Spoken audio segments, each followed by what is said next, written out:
Alexi took a deep breath as he stood in front of the reinforced metal doors. A small team was trying to remove the security measures set in place. Security measures. It was almost comical to refer to this medieval setup that they had here as such. 3 sets of massive steel bars barred the entrance. The doors itself, they had thick metal plates welded on the front, and a pair of modified triangular tank traps were braced against them. This whole setup was rush-installed onto the most heavily reinforced room they had available. Despite all of this, one could almost smell the tension in the air, especially after yesterday. 2 heavily armed guards stood to Alexi's side, 2 more behind him. All of them were fully armed in military-grade body armor. Alexi had spent the last 20 years interacting with some of the most dangerous men on Earth. He could negotiate with brutal killers and ruthless warlords while still maintaining an aura of calm and confidence. But this whole situation had him shaking like a leaf. "Everyone ready?" said the sergeant to his left. "He's doing his best to keep his composure. He's good at it." "Why are we even doing this?" said the guard to his right. "I say we just rush in, put as many bullets into it as we can, and then burn what's left." "Grandstanding. Let's hope it doesn't become an issue." "Because," Alexi replied, "there might be more of them." The workers finally nodded to signify they were ready to open the door. Alexi nodded to the sergeant, who mirrored his response. The ironclad doors were slowly dragged open, needing the combined strength of 2 men to even budge. Alexi had been in this exact room before. It was one of the most secure chambers that he has had the pleasure of working in. The room was divided by a wall of reinforced ballistic glass. A permanently installed table was bolted to the center of the room, connecting the 2 halves. Never once did Alexi feel he wasn't safe when working here. Until today. Now the room was a broken mockery of his former self. The bulletproof wall was shattered as if it were made of sugar glass. A massive hole was left between the 2 halves of the room. The solid metal desk was partially crushed, as if a heavy object was pressed on top of it. 2 rifles were thrown across the room, blood was splattered everywhere. No one dared come in here to clean up yesterday's event.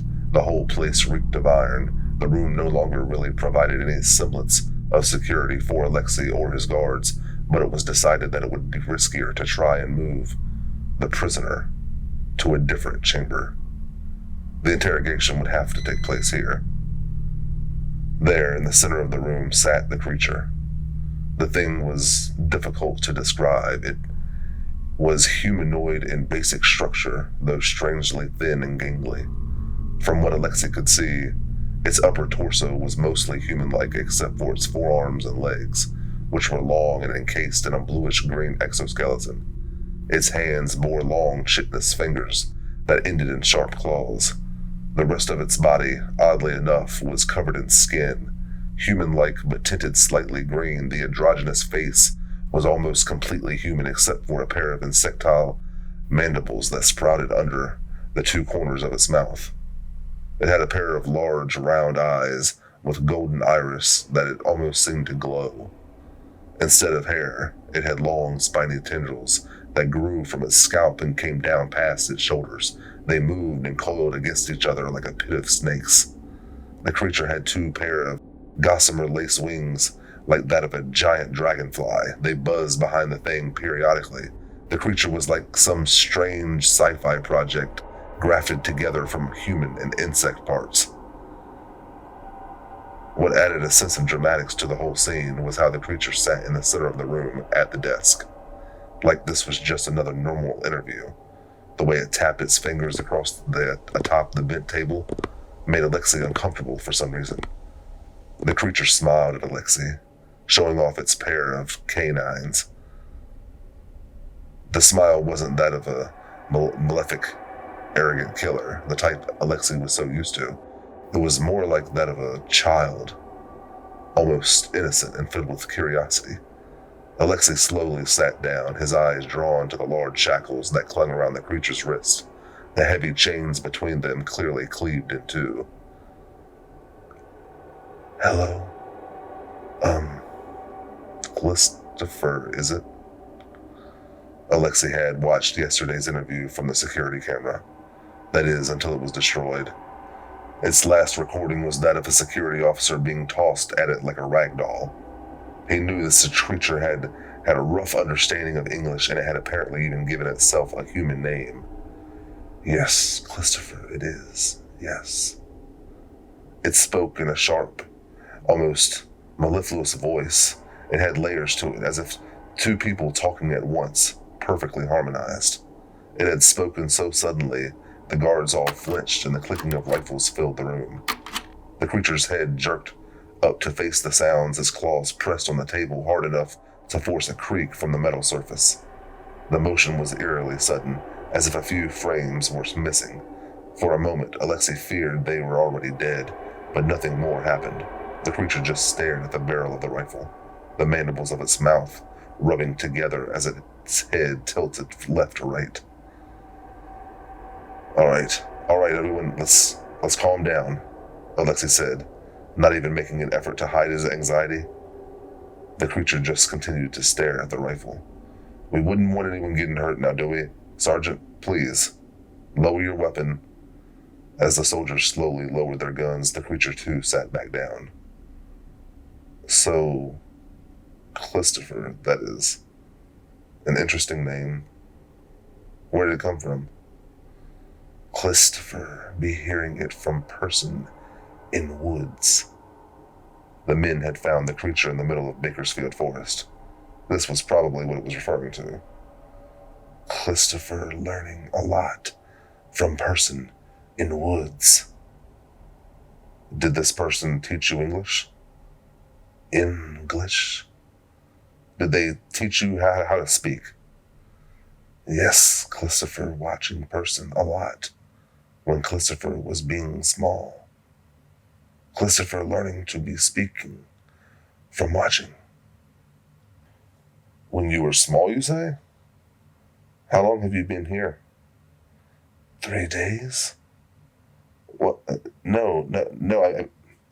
I mean, how long have you been in the woods? Christopher always in woods. So you were born here. Do you have parents? Parents? A mother or father? The creature tilted its head. Its hair squirmed lively. It doesn't seem to understand. Let's just get to the point. Are there more of you? I asked. No, there is one, Christopher. No, what I mean is, are you alone? No, there is you and people with weapons. Alexi quietly sighed. All things considering, the interrogation was going well, but it was being annoyingly literal. When you were living in the woods, did you live there with anybody else? Be more specific. Other than that person you mentioned. Person was not alone. There being more people. Alexi pressed his fingers on his temple with frustration. He was used to trying to coerce answers from unwilling people, but this wasn't what was happening here. The creature was responsive, but it was just blurting out technically true facts. It was difficult to gauge on how to read it. Okay, let's switch to a more subjective question. Why do you believe you are here? People be taking Christopher here? Of course, that would be his answer. Do you want to stay here? The creature paused and thought. Good, maybe I can finally get a reading. Yes. What? The answer surprised Alexi for a moment. Why? People feed Christopher. A shiver went down Alexi's spine. The interview came to a pause, and the silence in the room became so thick it was difficult to breathe. Alexi slowed down, looked around the room. He saw some of the other guards doing the same. Yesterday, 2 guards and another interrogator, Phil, an old colleague, were killed in this very room. No one had been so dumb enough to even come in here and after the event, so where were the bodies? Not even bones. "Oh, hell no," said one of the guards. She walked up and pointed the rifle at the creature's head. "Do we look like lunch to you, freak?" Alexi gasped as blood splattered all over his face. The guard keeled over, hollering in pain and grabbing the bleeding stump that used to be her arm. The creature was atop of the tables on all fours. It had jumped up and ripped the soldier's arm out of her socket in the blink of an eye. "Lunch? Yes, please." The others immediately opened fire, but the creature moved like lightning. It leaped behind Alexi. He heard the bursts of gunfire, the sound of viscera, the screaming, then silence. It was over in a moment. Before Alexi had even had the chance to glance behind him, the creature then simply walked back in front of him and sat down in its seat. It was covered in blood, still holding the soldier's arm in one hand and dragging another body in the other. It slammed the arm on the table. It wrenched its head up and opened its mouth horrifically wide open before chomping down on the arm. A heart-stopping crack echoed through the room as its jaws broke the bone like a toothpick. Alexi immediately threw up. Grasping his wrenching stomach, he ran for the door and tried to open it. It didn't budge. Let me out right now," he yelled as he beat on the metal door. 13 minutes, the creature said. "What?" Alexi faced the creature. He immediately regretted it. It was sniffing the contents of his stomach, and then licked it. "People be taking 13 minutes, 11 seconds, to be opening door today. People be taking 17 minutes, 42 seconds, yesterday. Door is heavy, yes."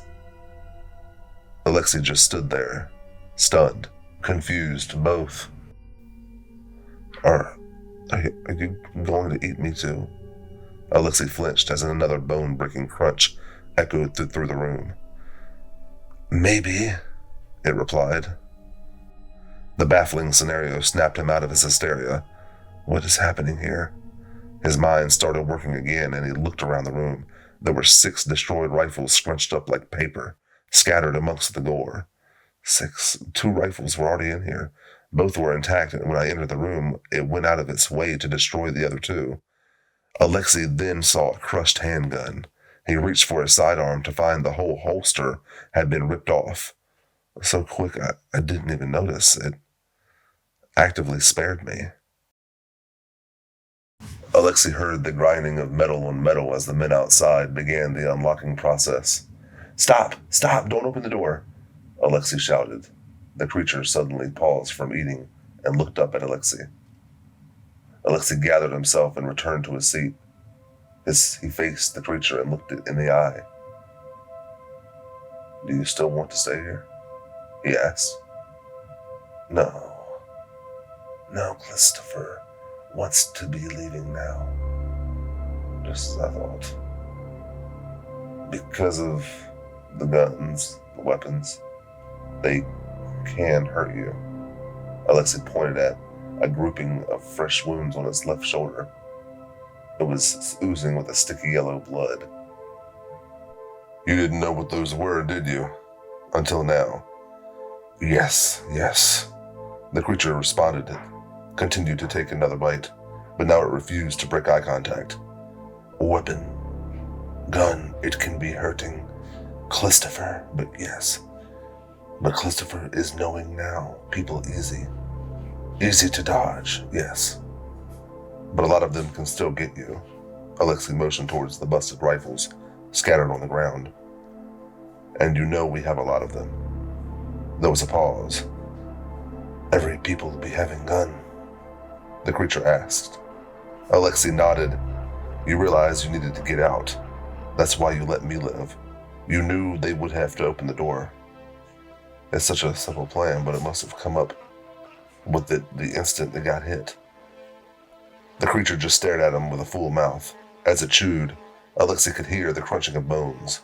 Finally, it swallowed and asked, "You is staying?" "Yes." "No, you is lying." It wasn't an accusation or a threat. It wasn't even angry. The creature just stated it like another fact. Christopher can be hearing it. People's chest thump be changing when people is lying. Alexi closed his eyes and took in a deep breath. The place now reeked of his own vomit. He gathered in his resolve and responded, I won't let you leave, even if it costs me my life. Am I lying now? The creature stared at Alexi, its head tilting back and forth. There was no malice in its eyes. It just had the same curious stare. I acted differently than what it expected. It's trying to figure me out. It then placed its hand together on the table again. Alexi now realized why the pose bothered him so much. That's what Phil used to do. Christopher can be asking questions now, yes? I suppose. Why people be taking Christopher here? Missing people reports had become more and more common in the Bakersfield forest. There were sightings of a strange creature. Once the facts checked out, a search was started, and then they found you.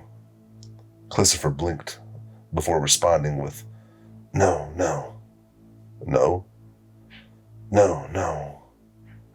Not how people is finding Christopher.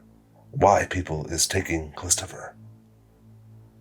Very perceptive. We need to know whether or not you're a threat, or how big of a threat you are.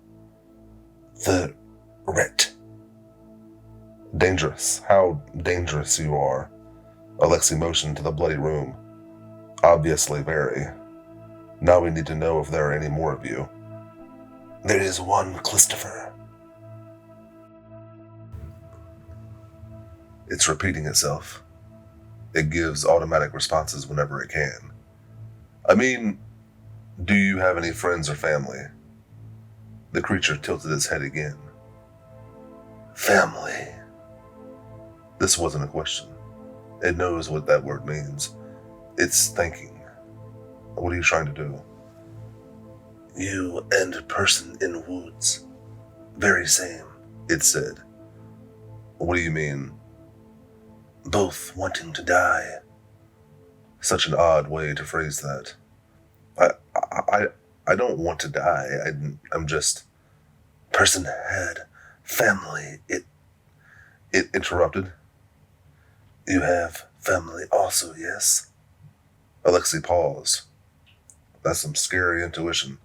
Remember, don't lie. Yes. A wife and 2 kids. They're the reason I won't let you out. It was for a moment, but the creature's eyes darted at his hands, which had reflexively rubbed his golden wedding band. Christopher has family also. Alexi raised an eyebrow. Is it lying? 23 kids, 38 eggs. He mentally flinched at the number. So many. The creature smiled again. Christopher also needing to be leaving. It mimicked his motion and rubbed one of its fingers. Alexi crossed his arms. It now knows that family is important to me. It's attempting to use that to persuade me. It's definitely trying to manipulate me, but is it lying? Those were some very specific numbers. Usually means the story is scripted, but it has spouted out specific numbers before. It copies people. I gave out specific numbers too, didn't I? But it chose drastically higher numbers. Is there anything to this story that doesn't add up? Wanting to get back to your family, that's not unusual. But that's not what it wanted. Not originally. Earlier you said you wanted to stay. Free food, right? But you wouldn't have said that if you had children to take care of. The creature just continued to sit there, smiling. It gave absolutely no reaction. You can't lie to me either. Christopher is no lying. Christopher needing to be leaving. What about all that crap about your family? The creature stared at Alexi for half a minute. For the first time, it looked as if it was hesitating. The longest it's taken to respond. Suddenly, it stood up. It loomed over him. It must have been at 7 feet tall. It grabbed the underside of the table and pulled until the bolts sheared off the floor, then hurled the solid steel table across the room. Alexi fell backwards. Shit, did I bite off too much? But then he found himself face to face with a batch of greenish rubbery orbs, each slightly smaller than his head, hidden under the table. Eggs. There were 7 of them. Family outside is safe. Family here is no safe. Eggs need to be leaving. Alexi needed a moment to settle down. This does make sense. If you think about how strong they are, would it really be worried about its kids? This revealing of her eggs, she didn't want to do this. This was her last card. Her care seemed genuine. Has there been any actual moments of deception from her? Attempted manipulation, yeah, but I have no reason to believe she's ever told me a blatant lie. So what did this mean? It meant he got what he needed. Alexi stood up. Christopher immediately crouched down, simultaneously shielding her eggs from him while getting ready to pounce.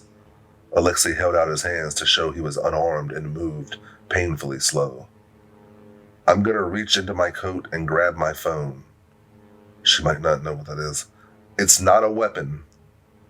Christopher just continued to stare at him with her unblinking eyes. Her wings hummed, mirroring her own tension. He slowly reached into his jacket and pulled out his phone with the tips of his fingers. He displayed it clearly in front of her and turned it on. I'm going to make a call to my superior. See if we can come to some sort of agreement. Do you understand? He took her unchanging posture to mean he could proceed. He began dialing and then placed the phone upon his ear. Alexi? Alexi, is that you? Sir. Alexi, Jesus Christ. What the hell is going on in there? I'm okay, sir. The men outside said they heard gunfire. Explain. Things escalated pretty quickly. There were casualties. I'm afraid I'm the only survivor. And the monster? Is still alive. Mostly unharmed, I think. Christ almighty. Tell me what in hell's name happened. The creature and I were in discussion. One of the guards panicked and raised her weapon. The creature, well, it responded in kind. It and I continued with the discussion afterwards. Were you able to get anything out of it? It's as we feared. There are more of them. In Bakersfield? Yes. How many? At least 23. I'll give a full report later. That seems containable. Good work. I'll inform the general. They were already preparing to go in anyways. They're going in? Isn't this a bit premature? These things are dangerous. But I'm not sure they're actually an active threat. We've already lost too many lives in this whole fiasco. At the very least, we need the area secured. Besides, it's out of my hands now. Orders are from the top. Sir, all right. About my exit? We've got 15 men outside. They're going to start opening the door again. Alexi, keep clear of the entrance. Understood. Over. Alexi put down the phone and turned to see Christopher moving her eggs to a dark corner of the room. He sighed and she turned to face him. Don't lie. They'll be opening the door soon. Yes, this is good. Christopher is happy. The screeching of metal on metal started as the door was being unlocked. Alexi slowly walked backwards to the corner of the room, away from the door. Christopher crouched down, readying to leap out. Alexi found himself feeling sympathetic for her. It wasn't as if they were not at least partially at fault here. They did bring her here by force.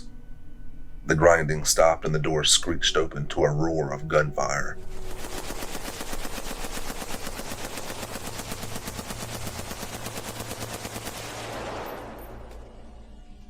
Alexi had mostly missed the skirmish between Christopher and the guards in the room. During his rescue, he saw just what sort of monster she truly was. Despite having the initiative, 5 men died during the extraction. 3 were injured, badly. She was a blur of motion and her every touch was lethal. Worse still was the sheer amount of punishment she could take. It was horrifying. In the end, her body was more lead than flesh. She laid there with half her head cracked open, and still she was gasping for air, her single remaining eye darting around, still looking for some way out. The mercy kill alone took 5 rounds. That image was going to haunt Alexi for the rest of his life. After seeing that display, he couldn't deny that the precautions being taken by the army may be necessary, perhaps even lacking. That night, after all the debriefing and checkups, Alexi took a moment to sit down and think. He hadn't noticed it in the chaos of the moment, but now something was bothering him. The way the interrogation ended had felt wrong. After all these years, Alexi trusted his instincts. He sat down, closed his eyes, and replayed the last moment in that room again in his mind. Christopher was crouching down, preparing to leap out when the doors opened. Why did this feel so wrong? Eggs need to be leaving. The eggs. She was about to leave with the eggs. That can't be right. She just placed them in a corner of a room. Why did she do that? Alexi, keep clear of the entrance. She cleared the eggs. She knew. Christopher can be hearing it. People's chests thump. She could hear the phone. Damn it. Of course she could hear the phone. That would be the least impressive thing he'd have seen from her today. Yes, this good. Christopher is happy. Why, if she heard everything, she knew she was going to die, why would she say this? What did she really want? Christopher needing to be leaving? No, clearly something changed. What changed during that call? Good work. I'll inform the general. They were already preparing to go in. We were sending troops. Christopher has family. To her family, did she panic? Did she figure she had to get back no matter what? Family outside is safe, people is easy. No, she didn't need to protect them. That's not how she viewed things. How did she view family? Person had family, you have family. Both want to die. She wants to die for family, but happy? What did she want? Do you want to stay here? Yes. Why? People feed Christopher. People feed family, Alexi muttered. On May 24th, 2018, 2100 hour, 7 full units of Special Operations Forces were deployed into Bakersfield Forest, Washington. There were no survivors.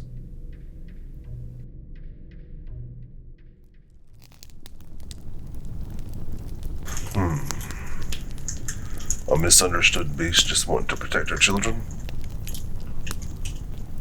Always a good way to tell a story. Misunderstandings.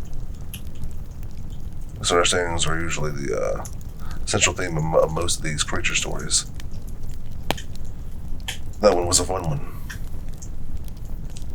I enjoyed that. If you enjoyed it, please give me a like, subscribe, comment below. Let me know I'm doing a pretty good job and I can keep this going for you. As I said before in the last video, getting closer to October, starting to get close to Halloween, my favorite time of the year. I'm going to start doing live storytellings 1 or 2 days out of the week. Whatever book or story is voted on is the one I'm going to be reading. To hear those live storytellings, you'll have to be part of the Discord. So, I'll keep the link available on my Twitter, which is also seen below, and I hope to see some of y'all there. Until then, until next time, this has been Harrow's Edge.